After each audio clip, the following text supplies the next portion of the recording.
cursistas! Voltamos agora para trabalhar com a nossa segunda competência, que cuida da compreensão do panorama global e das relações trabalhistas. Inicialmente, a gente tem que fazer algumas considerações sobre esse processo de globalização. Esse boom tecnológico que aconteceu nas últimas décadas e, digamos que, a retirada de fronteiras da parte econômica e comercial no mundo acarretaram aspectos positivos e negativos. O primeiro aspecto a ser levado em consideração é o fato de que as empresas começaram a ser muito mais cobradas, tendo em vista essa competitividade e a quantidade mais plural de empresas dentro do cenário econômico. E, para isso, elas precisavam reduzir custos e investir mais em qualidade. Obviamente que a redução dos custos passaria, como passou, por um problema sério, que é a redução do quadro funcional, ou seja, a redução do capital humano. Isso aconteceu através dos processos de automação. Você sabe o que é automação?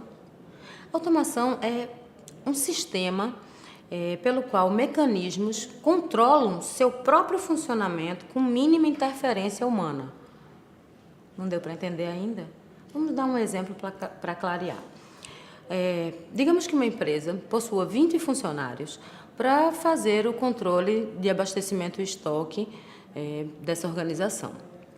Então, uns contam, outros armazenam, outros contabilizam, os outros restituem, 20 funcionários. Aí a empresa passa pelo processo de automação. O que é isso? Compra uma máquina bonitinha, novinha, moderna, que faz todo esse trabalho com apenas um funcionário ligando e desligando essa máquina. No nosso caderno, a gente sugeriu que vocês assistam o filme Tempos Modernos, de Charlie Chaplin, é um clássico, e vocês vão entender bem direitinho, vai ficar bem claro esse processo de automação. Pois bem, essa necessidade da redução de custos fez com que muitos países, sobretudo os mais pobres, passassem a desrespeitar bastante as legislações trabalhistas, desrespeitando até seus próprios funcionários, porque as jornadas de trabalho passaram a ser escravizantes. A gente tem, por exemplo, países que tem uma jornada de trabalho de 12, 14, 16 horas por dia. Humanamente impraticável, mas existe, e existe ainda hoje. Enquanto que outros, como a França, a jornada máxima é de 6 horas, porque eles observam que a qualidade de vida do seu colaborador é fundamental para o seu bom desempenho dentro da organização. Essa é uma visão bem mais madura que gostaríamos todos que já estivéssemos, todos os países do mundo, nesse mesmo patamar. A China, por exemplo, é um lugar que ainda desrespeita muito os seus colaboradores dentro de suas empresas. Mas esse retrocesso ele não aconteceu aqui no Brasil, graças a Deus. Aqui no nosso país, a Constituição Federal de 1988, ela erigiu o trabalho a uma categoria bem diferenciada, bem importante. Ela colocou o valor social do trabalho e a dignidade da pessoa humana como fundamentos da República e do Estado Democrático de Direito. Então, essa concepção informa que o trabalho é o instrumento de justiça, da efetivação da justiça social. Por isso, tão importante e tão protegido. Existe uma lei específica, um compêndio de leis específicas relacionadas tão somente às questões trabalhistas, que aqui no nosso país chama-se Consolidação das Leis Trabalhistas, mais conhecida como CLT. Essa CLT ela teve que se adequar às mudanças do mundo moderno e hoje ela trabalha dirimindo e solucionando conflitos entre empregados e empregadores, protege o valor social do trabalho, erradica de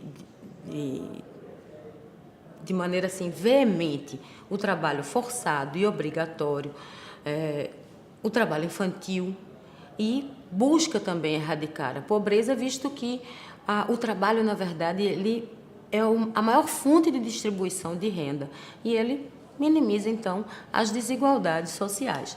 É nessa ótica que o direito elabora as normas trabalhistas de uma maneira bastante protecionista, visto que existe um desequilíbrio entre as partes ali que estão envolvidas nessa relação. De um lado, empregadores com poderio econômico, de outro, empregado, necessitando desse vínculo para o seu sustento e sustento de sua família. Bem, feitas essas considerações, vamos passar agora a trabalhar com conceitos básicos das relações trabalhistas. Vamos lá? O primeiro conceito básico que nós devemos absolver das relações trabalhistas é o conceito de empregador. O empregador está definido no artigo 2º da CLT como sendo uma empresa individual ou coletiva que, assumindo os riscos da atividade econômica, admite, assalaria e dirige a prestação pessoal de serviço. Veja bem, ela assume os riscos da atividade econômica. Essa expressão por si só dá à empresa um chamado poder diretivo. E o que é esse poder diretivo? É o poder de dirigir, fiscalizar e até mesmo de punir os seus colaboradores. Porque os prejuízos e lucros não alcançam a esfera do trabalhador. Existem deveres por parte do empregador e existem deveres por parte do empregado. Mas o somatório da realização da empresa não vem para a esfera patrimonial do trabalhador, que só vai ali prestar seu serviço e receber o salário que ele faz jus àquela atividade desempenhada. Então, diante desse cenário, você tem o empregador como sendo pessoa, na verdade, jurídica, né, que pode ser de caráter individual e coletivo, por isso que ele diz empresa individual ou coletiva, que admite, assalaria e dirige a prestação de serviços de pessoal, assumindo todos os riscos dessa atividade comercial. Isso é tranquilo, né? Todo mundo sabe que é empregador, porque a gente tem vínculos, às vezes, quando não temos amigos que têm, familiares que têm esses vínculos, ou temos mesmo pessoas que são empregadores já dentro de alguma esfera comercial, econômica, enfim. Um conceito fácil de absolver. O segundo conceito básico, obviamente, será o conceito de empregado. Segundo a CLT, no seu artigo 3º, empregado é toda pessoa física que prestar serviço de natureza não eventual sob a dependência do empregador e mediante pagamento de salário. Vamos analisar esses elementos. Primeiro, toda pessoa física. Só física? O que significa isso? Significa que tem que ser uma pessoa determinada, um ser humano determinado. O contrato de trabalho é um contrato personalíssimo. E se forem duas empresas? Não será contrato de trabalho. Será um outro tipo de contrato, provavelmente contrato comercial, ou contrato de representação, enfim, mas não uma relação trabalhista que sempre tem no polo mais fraco a pessoa, o ser humano, determinável e não indeterminado, inclusive. E a prestação de serviço tem que ser de caráter não eventual, ou seja, tem que ter uma habitualidade. Vamos dar um exemplo. Bem comum, bem rasteiro. Na nossa residência, às vezes, nós precisamos de um auxiliar de limpeza, denominada empregada doméstica. Ela geralmente vai todos os dias à nossa residência fazer esse serviço, com as suas folgas, etc., carteira assinada direitinho. Se ela só vai 2 vezes na semana, ela quebrou a habitualidade. O serviço dela não é habitual, ou seja, é praticado de forma eventual e, portanto, ela não pode ser considerada empregada doméstica. Entendeu? Ela vai ser uma diarista. Por isso que essa relação pede essa habitualidade na prestação de serviço. Um outro elemento do conceito de empregado é sob a dependência do empregador. Mas que dependência é essa? A dependência é uma dependência jurídica, imposta pelo direito. Aí você podia dizer, não, é uma dependência econômica, porque ele recebe dele o seu sustento. A gente não poderia taxar como uma dependência econômica, embora ela exista, Porque muitas vezes o próprio empregado tem mais patrimônio do que o empregador. Nenhuma dependência técnica, porque também vamos encontrar empregados muito mais capacitados do que o próprio empregador.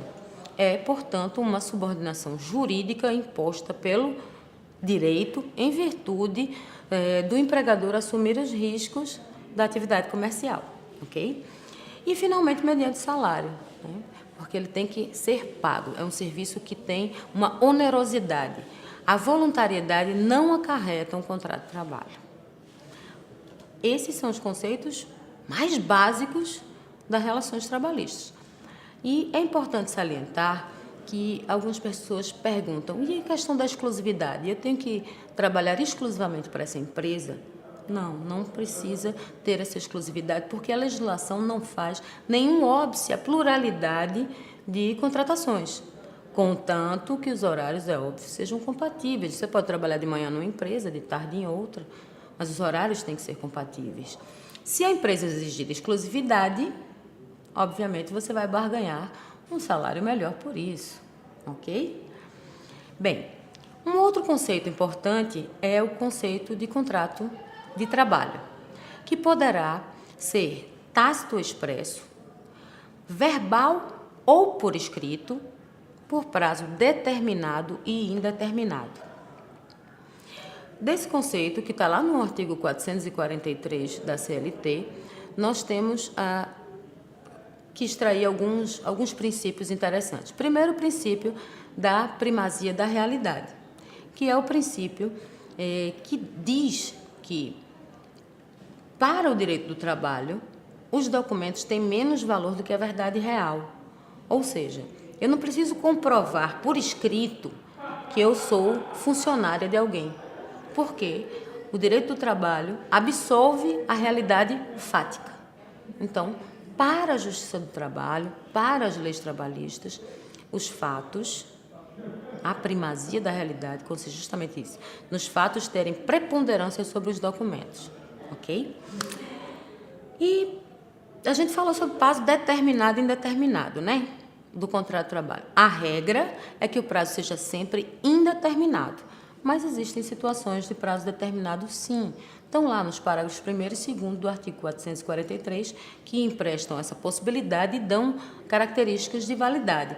Um exemplo dos contratos determinados são os contratos de experiência, que não podem ultrapassar 90 dias. Nós, inclusive, colocamos alguns links de fácil acesso para que você amplie seus conhecimentos acerca desses contratos temporários, ok? Vale a pena acessar. Feitas essas considerações, eu acredito, cursista, que você compreendeu bem esse panorama do processo de globalização e das relações trabalhistas. Por isso, boa sorte e até a próxima competência.